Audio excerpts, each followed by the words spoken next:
when you read a book, you probably enjoy a lot when you read.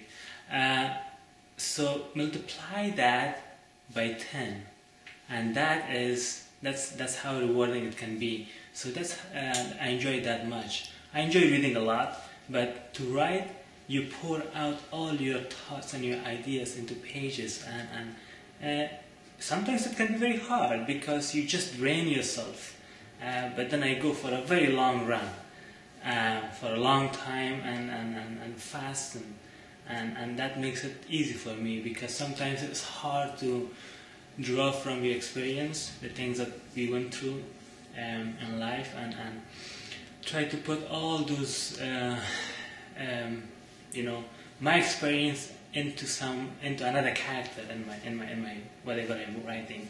So basically I'm putting myself out there in front, and that can be a little hard. So it has its upside and downside, and it can be sometimes very joyful, and sometimes it can be very painful.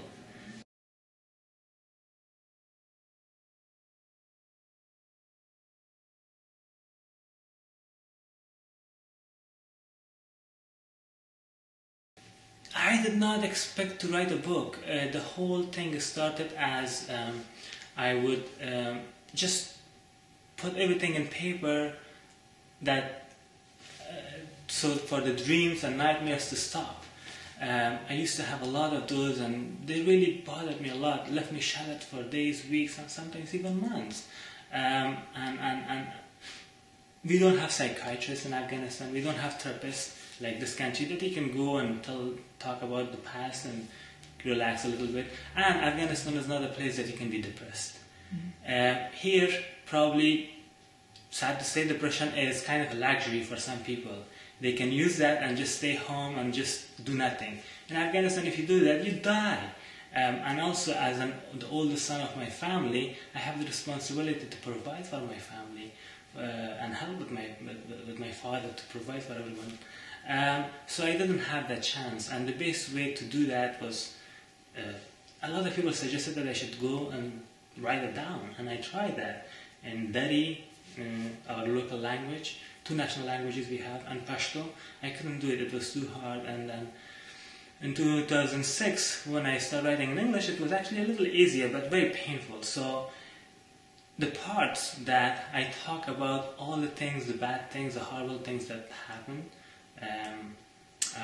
to us, those were really hard. I just could not do it easily.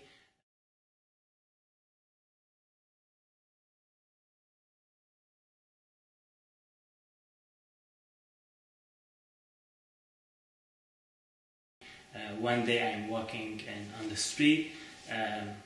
Back then the movie Titanic just came out, so everyone wanted to have that kind of long Titanic Leonardo kind of hair, and I even dyed a little part of my hair, so it was kind of fun.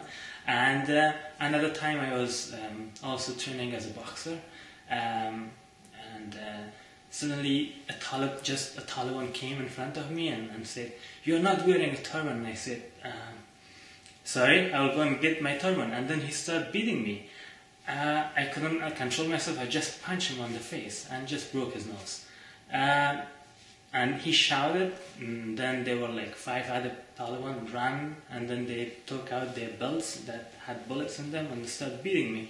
And the next minute I noticed I was under their feet, kicking me and punching me, and then I saw myself, I was sitting in front of the mirror in a barber shop, and half of my head was shaved. And then I noticed I was in prison, and my hands were chained in the ceiling, and my feet were chained on the floor, and then I was all naked, and they were beating me on my back with a big electric cable.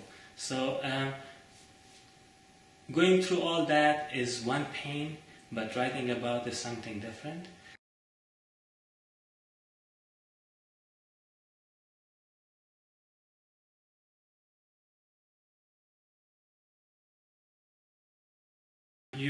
I literally felt the pain in my back when I started writing about it, because of that memory comes back, and it's very powerful. Not just that, but other things as well. So when you go through them one at a time, you can manage, because we can all manage. But when you try to write it all at once and write about all these things, it's as if you're going through them all at the same time. Even though it is mental, but it can be, I don't know, for some reason it had the physical pain as well, and it had this pain here that all the acid came up and started my stomach hurting, my inside, everything was, you know, and then suddenly I would have diarrhea or get constipated for a very long time, all these bad effects. And then you just break and you cry for a very long time. So those things, it was the hardest part. And there are times that I just laughed and I just kept writing because a lot of funny things happen. And so I would write all those things and keep laughing and enjoy that part. So that was very rewarding. And then you say which part of your memoir was the hardest. It is. I never thought that I would write a memoir, so it was all trying to get it out of me, and it was later that became a memoir. So in a way, it is like half hard, half joyful. Yeah, that's how it was.